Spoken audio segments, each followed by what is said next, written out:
మిత్రులారా, మనం ఎంత గొప్పవాళ్ళమైనా, ఎంత డబ్బు సంపాదించినా, ఎన్ని పుణ్యాలు చేసినా మన పితరుల ఆశీర్వాదం లేకపోతే అవన్నీ వ్యర్థం.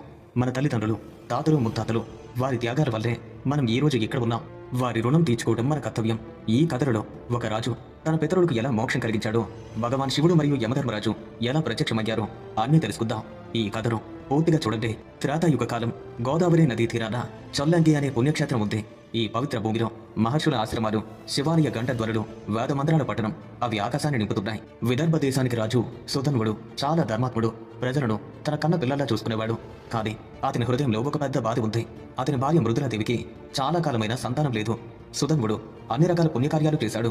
గోదానం, భూదానం, యజ్ఞాలు, ఆలయ నిర్మాణాలు ఇలా అన్ని కార్యాలు చేశాడు. అయినా సరే ఫలితం లేదు. పైగా రాజ్యంలో కూడా అప్పుడప్పుడే చిన్న చిన్న సమస్యలు కూడా మొదలయ్యాయి. వర్షాలు సరిగ్గా కురవడం లేదు. పంటలు కూడా పండటం లేదు. ఒక రాత్రి సుధన్వుడు భవనంలో కూర్చుని ఆకాశాన్ని చూస్తూ విలిపించాడు. భగవంతుడా, నేనెప్పుడూ ధర్మాన్ని వదలలేదు. అయినా నాకు ఈ కష్టాలెందుకు? ఏ పాపం నన్ను వెంటాడుతుంది? అప్పుడే అదే సమయంలో ఆకాశంలో ఒక దివ్యమైన వెలుగు ప్రకాశించింది.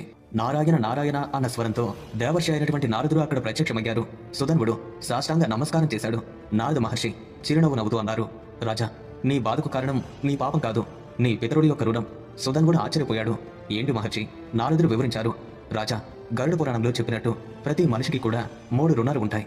దేవ రుణం, ఋషి రుణం, పితృ రుణం. నీ పితరులు అంటే తాతలు, ముత్తాతలు వారి పితృలోకంలో కష్టాలు పడుతున్నారు. వారికి ఇప్పటి వరకు మోక్షం కలగలేదు. వారి జీవితకాలంలో వారు తమ పితరులకు సరిగ్గా శ్రాద్ధం చేయలేదు. ఆ బాధ్యత ఇప్పుడు నీ మీదనే ఉంది.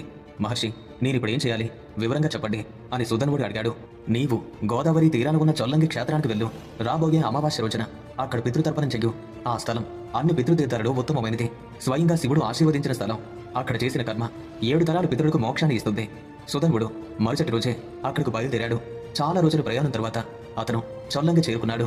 గోదావరి నది ఎంతో పవిత్రంగా ఉంది. నీళ్లు స్ఫటికంలా స్వచ్ఛంగా ప్రవహిస్తున్నాయి. ఆ ఒడ్డున ఒక పురాతన శివాలయం ఉంది. ఆలయం దగ్గర గోదావరి మహర్షి అనే వృద్ధ ఋషి ధ్యానంలో ఉన్నారు. సుధన్వుని చూసి అన్నారు, రాజా, నీకోసమే ఎదురు చూస్తున్నాను. రేపు అమావాస్య. ఈ రాత్రి విశ్రాంతి తీసుకో. తెల్లవారుజామున కర్మ చేద్దాం. ఇక అమావాస్య ఉదయం తెల్లవారుజామున బ్రహ్మ ముహూర్తంలో గోదావరి మహర్షి సుధన్వుని మేల్కొల్పారు. సుధన్వుడు స్నానం చేసి పవిత్ర వస్త్రాలు ధరించాడు. మహర్షి అన్ని సామగ్రిని సిద్ధం చేశారు. నల్ల నువ్వులు, అక్షతలు, తులసి ఆకులు, అన్నం, పాలు, నెయ్యి. రాజా, నదిలో దిగు.